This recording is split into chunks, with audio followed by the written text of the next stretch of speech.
Thank you. Ladies and gentlemen, it's great to be with you here today. It's incredible to be with so many freedom-loving patriots from all across the country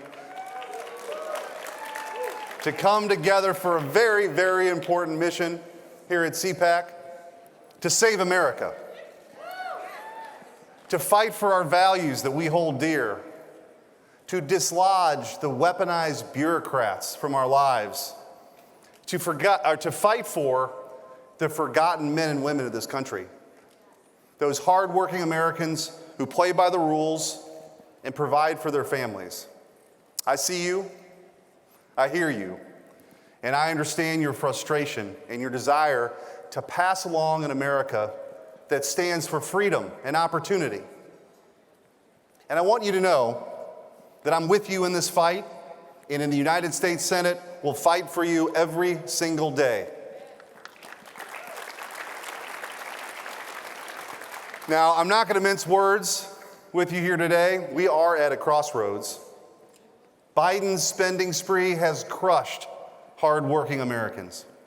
Families are paying $10,000 more a year than they were just 2 years ago because of this reckless administration. Joe Biden has declared war on American energy. Truck drivers are struggling to make ends meet with the rising price of diesel. Farmers and ranchers are at risk of being denied loans because they have too many diesel vehicles. Massive corporations are pushing woke policies on us and in our kids. Some of those same companies are holding your retirement savings hostage by incorporating ESG into their investments to virtue signal and appease climate alarmists. The Biden administration has weaponized the FBI, DOJ, and other law enforcement agencies against conservatives. Every agency under the sun is now using taxpayer-funded dollars to push divisive DEI trainings. China is rattling their saber, preparing for war. And Biden looks weak on the world stage, even letting a Chinese spy balloon fly over critical military installations in my home state of Missouri and elsewhere for days before he finally took action. I was elected to fight for the people of Missouri and for Americans across this country, and I plan to continue to push back on these woke policies and reckless spending, and we can and should be energy dominant again. We can't let it stand. And in my opinion, ladies and gentlemen, we must recognize the biggest threat to our freedoms is found in the administrative state. That is a vague term, but it is a grave threat to your livelihood and to the very future of self-government. Unelected bureaucrats at all levels of government have unparalleled power over your life, and no one elected them to do anything. They're simply not accountable to you at all. They want to tell you that you can't use a gas stove to cook dinner for your family. They want to have the power to regulate a dry creek bed or a drainage ditch on a farm because of climate alarmism. They want to tell you you can't have firearms to defend yourself. They want to coordinate with social media companies to censor your speech because it doesn't fit the quote narrative or the quote unquote science. And that, ladies and gentlemen, should scare the hell out of everybody in this room. When I served as Missouri's Attorney General before I had this job, I never shied away from the fight.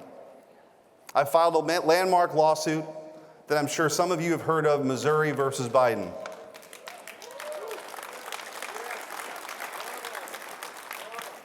And we also had that student loan debt case before the Supreme Court that we're going to win too, by the way. We sued the Biden administration and the FBI and HHS and other alphabet agencies for colluding with social media giants to censor freedom of speech on their platforms. And what we found, folks, was unbelievable. It's still coming out. We found that there was direct, blatant, and brazen coordination between the federal government and social media companies. On one occasion, a senior Facebook official got dressed down from HHS and then pledged to censor speech on COVID-19 more stringently. Government agencies had special portals to quickly report posts they disagreed with. Prominent conservatives like Tucker Carlson and President Trump were in their crosshairs.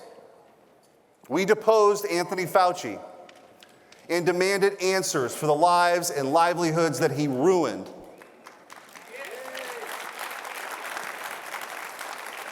And in the middle of that deposition, I kid you not, a court reporter sneezed. What did Anthony Fauci do? He demanded that she wear a mask. I'm not making this up. This was just a couple of months ago. And this is the temperament, by the way, of the guy who was in charge of all of this, who wanted power and control, the guy who proclaimed that he was the science. And when he was privately messaged in an email we confronted him with by a colleague in early 2020 about whether she should wear a mask on a plane or not, he said they were ineffective.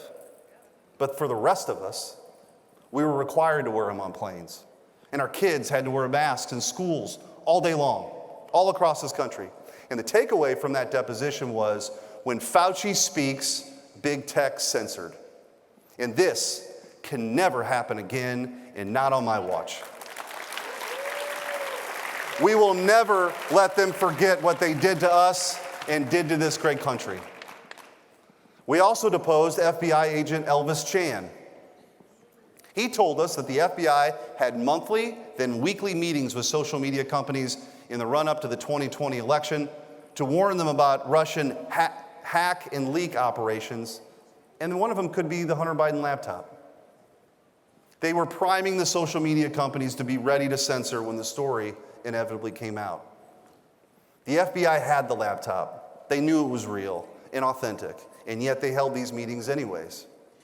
And the social media companies were all too happy to carry out their orders. That is pure and utter insanity. Further, if they can ban, by the way, the President of the United States, President Trump, imagine what they can do to you.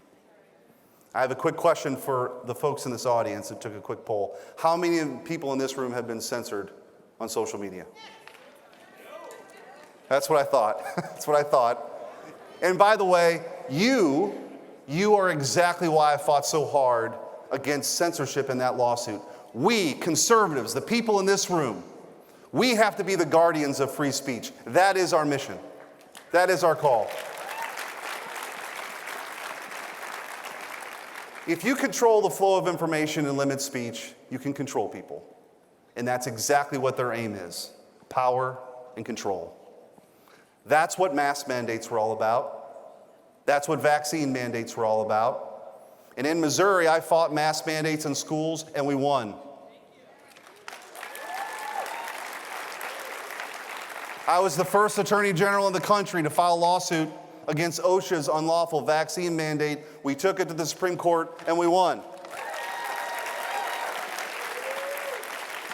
I was proud to be one of the leaders in pushing back against COVID tyranny as Attorney General, and my pledge to you is to be one of the leading senators in this country to fundamentally dismantle the administrative state. We're going to pry power and control away from elected bureaucrats and return it to we, the people. You and you alone should have the freedom to decide what's best for you and your family, not an unelected bureaucrat who works for an agency you've never heard of. And I'll be honest here, I'm the new guy in the Senate. I've been here for about 2 months, but I can tell you that I'll work hard every single day to claw power away from the government and give it back to you where it belongs. We can either roll over and let Biden, weaponized federal agencies, woke corporations, and big tech companies dictate what we say and what we do, or we can stand up and we can fight back for the freedoms that so many have shed blood for. I don't know about you, but I'm here and I am ready to help lead that fight. I want you to know I won't back down. I won't be silenced. I won't be intimidated. This is the fight.